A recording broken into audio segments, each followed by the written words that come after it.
तो आज हम आपको जिस देश के सफर पर लेकर जा रहे हैं उस देश के साथ हमारा रिश्ता बहुत पुराना है। आपकी जानकारी के लिए बता दें कि इस देश को आजादी हमारे देश की मदद से ही मिली।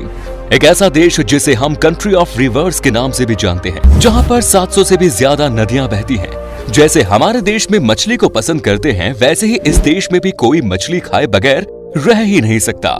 देश की राजधानी शहर को कहा जाता है सिटी ऑफ मस्क। आपको बता दें कि इस देश में 2000 से भी ज्यादा अखबार और मैगजीन्स प्रिंट की जाती हैं।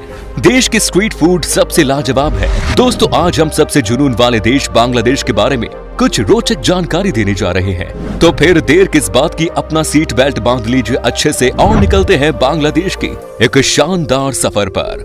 तो सबसे पहले बता दूं कि इस देश का ऑफिशियल नाम है पीपल्स रिपब्लिक ऑफ बांग्लादेश। देश की कुल आबादी है 16 करोड़ और जनसंख्या के मामले में दुनिया का 8वां सबसे बड़ा देश है।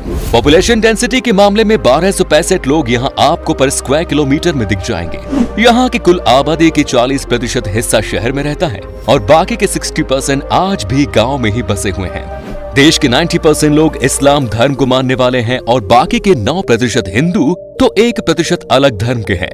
देश की बॉर्डर भारत और म्यांमार से टच करती है, जबकि एक तरफ बे ऑफ बंगाल है। बांग्लादेश की इकोनॉमिक राजधानी है ढाका और बंदरगाह वाला ये शहर देश के प्रमुख शहरी इलाकों में से एक माना जाता है, जहां हर वो सुविधा मौजूद है जो कि बड़े बड़े शहरों में होती है। ढाका दुनिया का सबसे बड़ा 10वां सबसे बड़ा शहर है। बांग्लादेश भले ही गरीब देश है, पर ढाका आबादी समेत तमाम मापदंडों पर दुनिया का 10वां सबसे बड़ा शहर है। ढाका में आपको हर कोने में एक मस्जिद नजर आएगी, इसीलिए ढाका को मस्जिदों का शहर भी कहा जाता है।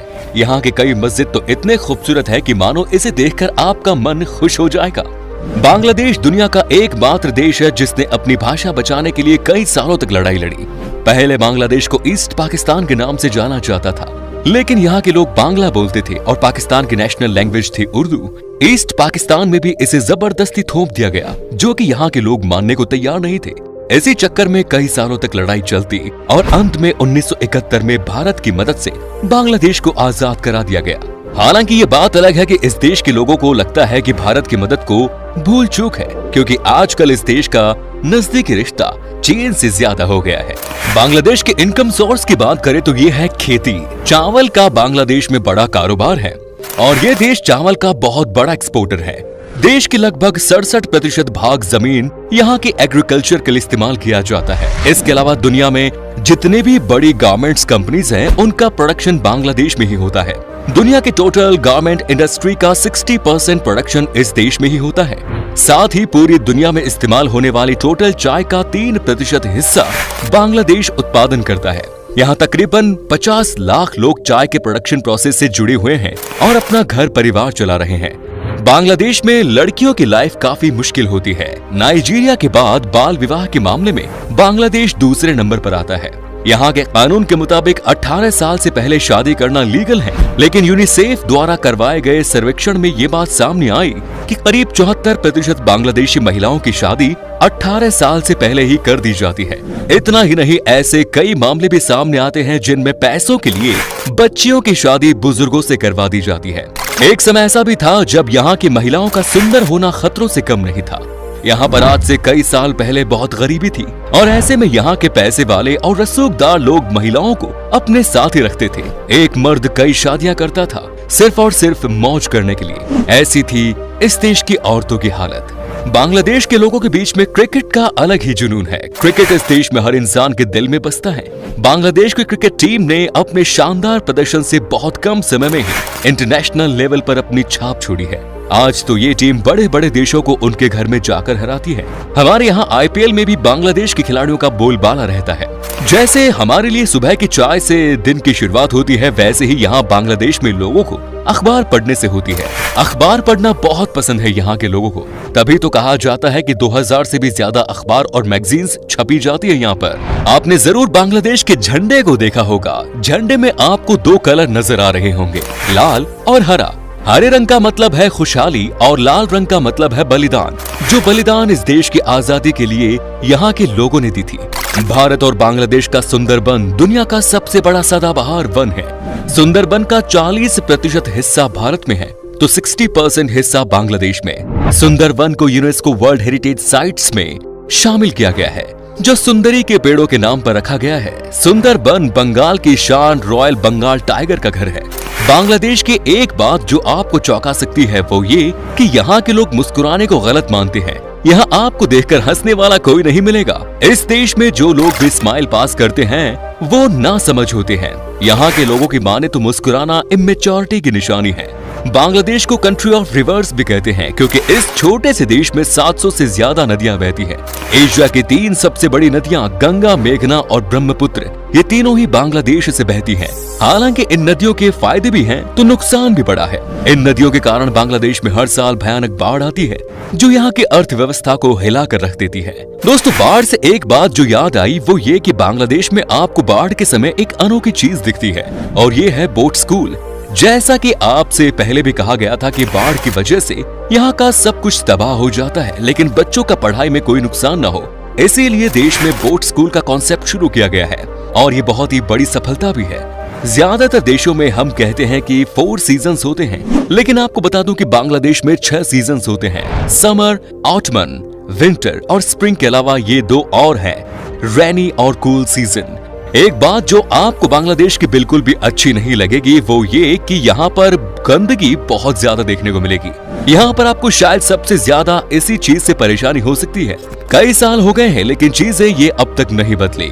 गंदगी के बाद एक और समस्या जो इस देश को परेशान कर रही है वो ये कि यहाँ पर ट्रैफिक बहुत दिक्कत है। बांग्लादेश में आपको हर जगह भयानक ट्रैफिक देखने को मिलेगा। साइकिल और रिक्शा की वजह से यहाँ पर खतरनाक जैम दिखता है। आप जहाँ भी जाएंगे आपको चारों तरफ ट्रैफिक ही ट्रैफिक नजर आएगा। तभी कहा जाता है कि अगर आपको ढाका से फ्लाइट लेनी है तो कम से कम 4 घंटे पहले निकलना होगा। ये देश भले ही छोटा हो लेकिन आपको बता दूं कि इस देश में 17 एयरपोर्ट्स हैं। मतलब बाय एयर जाने में आपको यहाँ कभी कोई परेशानी नहीं होगी। साथ ही एक बड़े शहर से दूसरे शहर भी आप आराम से पहुंच सकते हैं। बांग्लादेश के पास ही है दुनिया का सबसे बड़ा अनइंटरप्टेड सी बीच। इसका नाम है बाजार बीच जो कि 120 किलोमीटर लंबा है। मतलब आप इस बीच को अगर पूरा देखना चाहते हैं तो आपको 2 दिन का समय लग जाएगा। वैसे आपको बता दूं कि इसी बीच पर बांग्लादेश का सबसे बड़ा मार्केट भी लगता है।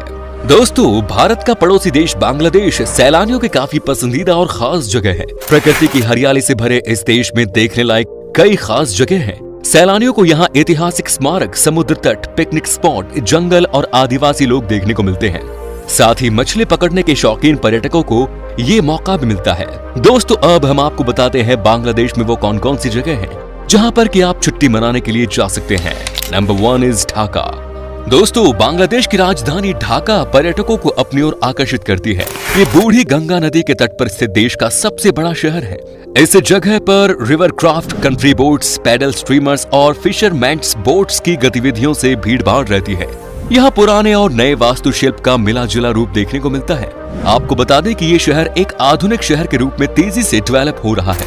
औद्योगिक, वाणिज्यिक, सांस्कृतिक, शैक्षिक और राजनीतिक गतिविधियों का मुख्य केंद्र है ढाका। ढाका का अपना इतिहास रहा है और इसे दुनिया में मस्जिदों के शहर के नाम से जाना जाता है। Next is Sundarban. बांग्लादेश का सबसे बड़ा टूरिस्ट अट्रैक्शन है सुंदरबन। सुंदरबन का एक हिस्सा हमारे देश में भी है। दरअसल सुंदरबन भारत और बांग्लादेश के बीच विभाजित बड़ा मैंग्रोव संरक्षित क्षेत्र है। सुंदरबन संरक्षित क्षेत्र की यात्रा करने का अनुभव आपको जीवन भर याद रहेगा।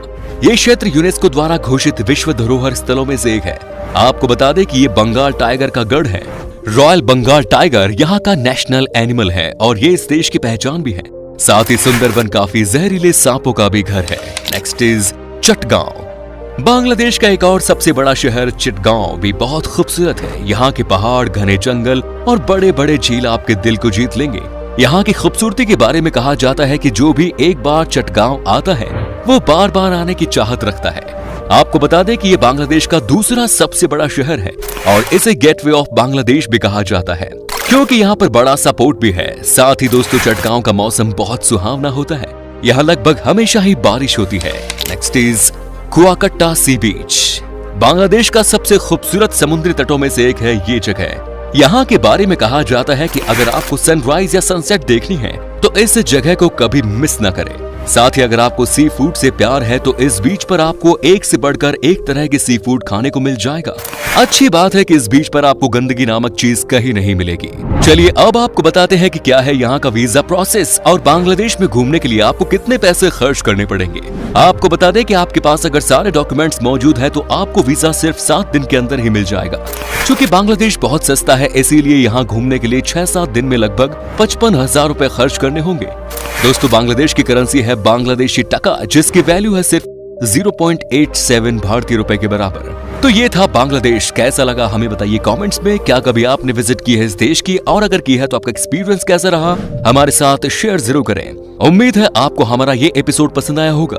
वीडियो को लाइक कीजिएगा और अपने दोस्तों और रिश्तेदारों के साथ इसे शेयर करना ना भूलें। हमारे चैनल को भी सब्सक्राइब जरूर कीजिएगा।